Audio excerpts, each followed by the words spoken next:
Hello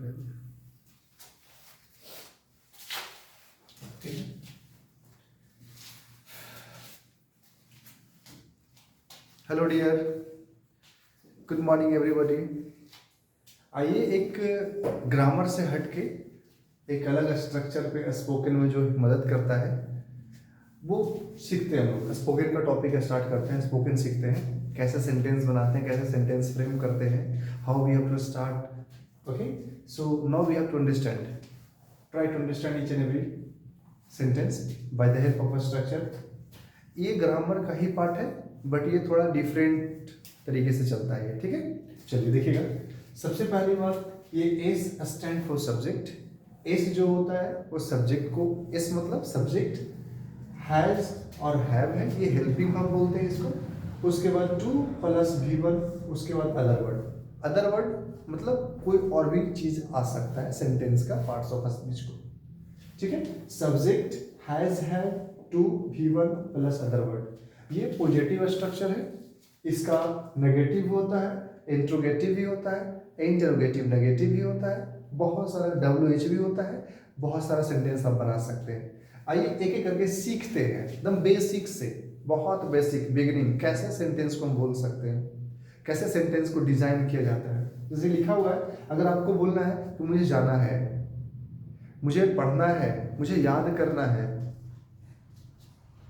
मुझे पैसे कमाने हैं, मुझे दवा खाना है, और मुझे खाना बनाना पड़ता है, ये सब सेंटेंस को हम कैसे बोलेंगे। तो ये जो स्ट्रक्चर है, ये स्ट्रक्चर के माध्यम से आपको सेंटेंस को बोल सकते हैं, वो उसका मीनिंग बोल सकते हैं। जैसे आई हैव टू गो, मुझे जाना है, मुझे जाना पड़ता है, मुझे जाना ही है। अब ये तीनों मीनिंग यही सेंटेंस का, यही स्ट्रक्चर पे बेस्ड है। I have to go, I have to dance, I have to play cricket, I have to earn money, ठीक है। ये सारा का मीनिंग हो सकता है। I have to speak English, I have to speak English. इसका हिंदी क्या हो जाएगा, मुझे अंग्रेजी बोलना पड़ता है, मुझे अंग्रेजी बोलना है, मुझे अंग्रेजी बोलना ही है। आप ऐसे बोल सकते हैं, समझ सकते हैं। He has to earn money, हालांकि यहाँ पर he has to earn money लिखा हुआ है कि उसे पैसा कमाना पड़ता है। हालांकि पैसे तो सभी को कमाने पड़ते हैं, but right now here we have to understand he has to earn money, उसे पैसे कमाने पड़ते हैं। he की जगह पर आप Ram has to earn money लिख सकते हैं। आइए कुछ और समझते हैं। जैसे अगर यहाँ पे have जो लिखते हैं, हैव लिखते हैं आई के साथ, वी के साथ, यू के साथ, दे के साथ,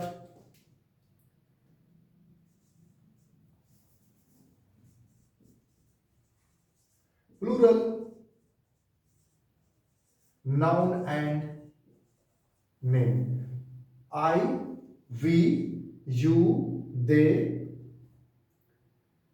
आई, we, you, they, plural noun and name के साथ हम लोग क्या लगाते हैं, हैव लगाते हैं, ठीक है। और बाकी जैसे यहाँ पे हैज का जो इस्तेमाल होता है, हैज का जो यूज होता है, वी हैव टू यूज यहाँ पे he, she, it, any, singular, noun and name, ठीक है। तो हैव का इस्तेमाल कहां पे होगा, अब आपको समझ में आता है। सिंगुलर नाउन चाहे तो कुछ भी हो सकता है, ठीक है। राम, सीता, ये सब सिंगुलर नाउन में, तो यहां पर हैज का इस्तेमाल करेंगे। अब यहां पर बताइए, he has to earn money, उसे पैसा कमाना पड़ता है, वो पैसा, उसे पैसा कमाना ही है, ऐसे बोल सकते हैं। अब ये सेंटेंस पॉजिटिव है, सेंटेंस नेगेटिव बना सकते हैं। बस नेगेटिव में क्या करना होता है, बस यहाँ पे नोट लगाना होता है, नोट। अच्छा, नोट जब भी लगेगा तो हेल्पिंग वर्ब के तुरंत बाद लगता है, ये ध्यान रखिएगा, ठीक है। चलिए, आई हैव नॉट, या इसको शॉर्ट में हवंट भी बोल सकते हैं, ठीक है ना। I have not to learn English, ठीक है। मुझे अंग्रेजी नहीं सीखना पड़ता है, यहाँ पे भी बोल सकते हैं मुझे अंग्रेजी नहीं सीखनी है, मुझे अंग्रेजी सीखना ही नहीं है, आप ऐसे बोल सकते हैं, ठीक है। Ram has not to earn money,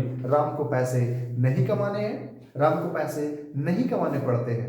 आगे देखिएगा, Sita has not to work in the office, Sita को ऑफिस में काम नहीं करना पड़ता है, ठीक है। ये आपका स्ट्रक्चर है। अब इसका अगर इंटरोगेटिव, इंटरोगेटिव, इंट्रोगेटिव नहीं, इंटरोगेटिव देखिएगा, he sorry has, have plus subject आएगा, उसके बाद to, V1 plus other word plus full stop नहीं होगा, साइन ऑफ इंटरोगेशन होगा, ठीक है। बस क्या करेंगे, has sorry have I to visit alone, क्या मुझे अकेले घूमना पड़ता है, या क्या मुझे अकेले घूमना है, क्या मुझे अकेले ही घूमना है, आप ऐसा बोल सकते हैं। Has he to buy a car, क्या उसे कार खरीदना है, या क्या उसे कार खरीदना पड़ता है, आप ऐसा बोल सकते हैं। फिर से, I have to go, I have not to go, have I to go, ठीक है ना। I have to speak English बोल सकते हैं, I have to speak English, I have not to speak English, have I to speak English, क्या मुझे अंग्रेजी बोलना पड़ता है, क्या मुझे अंग्रेजी नहीं बोलना पड़ता है, आप ऐसा बोल सकते हैं। ये था जो भी था, ये सब सारा का सारा सेंटेंस जो था ये प्रेजेंट था, PRESENT, प्रेजेंट। प्रेजेंट क्योंकि हैव और हैज लगा हुआ है, हैव और हैज लगा हुआ है। इसी का पास्ट हैड होता है, क्या होता है, हैड, HAD।